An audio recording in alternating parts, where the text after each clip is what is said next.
After the 9/11 attacks in America, the airline industry nosedived. To keep afloat, Cebu Pacific decided on the mother of all airfare gimmicks. With just 1 peso, Cebu Pacific can fly you to any island you want. Thus, Philippine Budget Travel was born. How did the airline come up with this hugely popular promo? What was the business logic behind such a seemingly crazy, some say mad, game changer? There's nothing like saying it with pictures. Selfies in scenic vacation spots are all over social media. And there's a very good reason why more and more of your friends and your friends' friends can afford to travel around the country or even backpack their way around Southeast Asia. Travel blogger Ivan Hinaras tells us why. Travel in the Philippines has actually changed through the past decade. I actually experienced all these changes when I started my blog in 2005. It was only the time that budget carriers actually entered the Philippines. Chaotic scenes often seen in bus terminals and ports are now a common sight in airports, all because of this game-changing shift in air travel. You introduced this piso airfare. Was that deliberate? I think that's really part of our mission. I mean, it's really we want to bring Philippines as an ideal country. Maybe 30% of the population live in Visayas and Mindanao.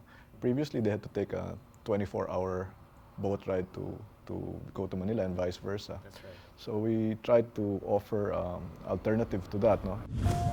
Back then, air travel was still a luxury. Inter-island travelers still chose the cheaper but slower super ferries. It was only the time that budget carriers actually entered the Philippines. I remember buying a ticket on AirAsia for less than 1,000 pesos on an international trip to Kota Kinabalu, Malaysia. That's actually where I started my blog 10 years ago. Then, the game changed altogether when Cebu Pacific introduced the piso fares.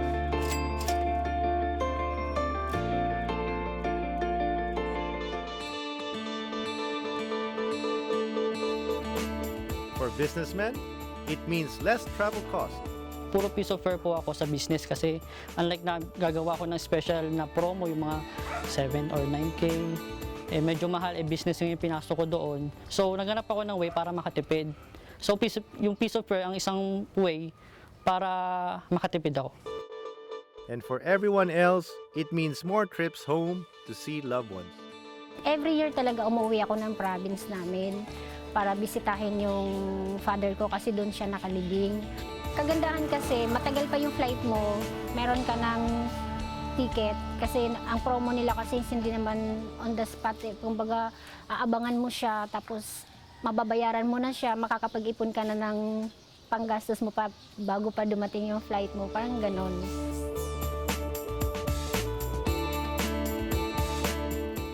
Indeed, suddenly, everyone can fly. Naabangan talaga namin yung piso fare na yon. So if we have like cheapest ticket na makukuha namin, nata-transfer or nata-transform yung finances na yon into a more mission trip in the future. It helps us a lot na maka-move around yung ano namin, yung mission namin, mas lalo siyang ma-spread out, and the more young people na ma-reach out namin, ma-help out namin. So I think that's the biggest advantage of having this promo tickets and also piso fare na ito na ginagawa. Sociologist Josephine Aguilar Placido says there was a noticeable shift in the way people thought about air travel when budget airlines started offering cheap seats. Traveling now is so easy. It is as if you can live tomorrow. Or, because of the ads of Cebu Pacific, the structure have changed.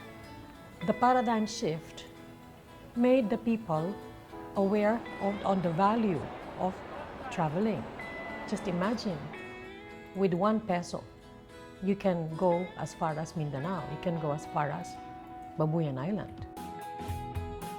From 2006 to 2011, 96% of total domestic air travel growth had been attributed to the growing budget airline industry. By 2011, 3 out of 4 domestic passengers are flying via low-cost carriers like Cebu Pacific. Since the advent of budget airlines, figures show a significant spike in economic activity in local tourism, stimulating other business sectors and livelihoods. I think the success or why people remember Cebu Pacific more is because we've always communicated Cebu Pacific as a fun airline. Every time we have a seat sale, it's always introduced with a pun or a funny headline, and that sticks. So what was the logic to bringing the base rate down to a peso? The hope there is parang when people buy the peso fare, and people really talk about it, no? And usually when people travel, they always travel naman with their family, their barkada. So they will tend to buy other tickets as well, no? So they start getting excited and then they tell all their friends. And that's how you create some excitement.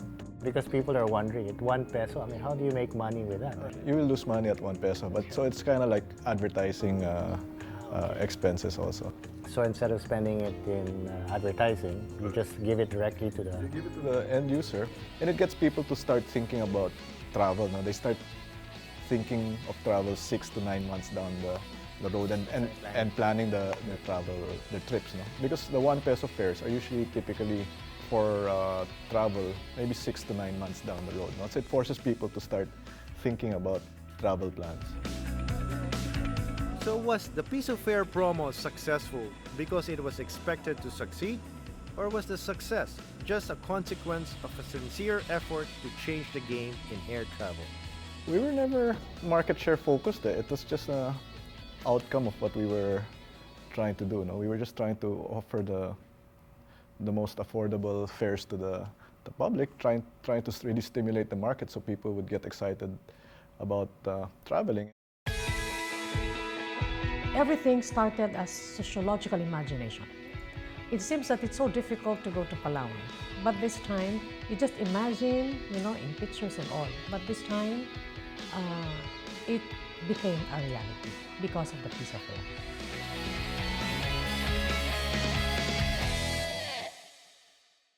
The sky's the limit in the budget airline industry. Now more than ever, more Filipinos can afford to fly, even outside the country, creating business opportunities and connecting loved ones.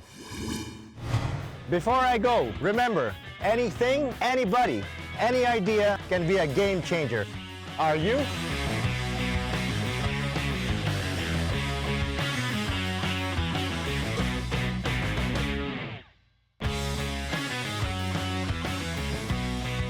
It's really a game changer kasi ang dami na bago in terms of cost. So anyone can now do aerial photography work with just a simple small drone.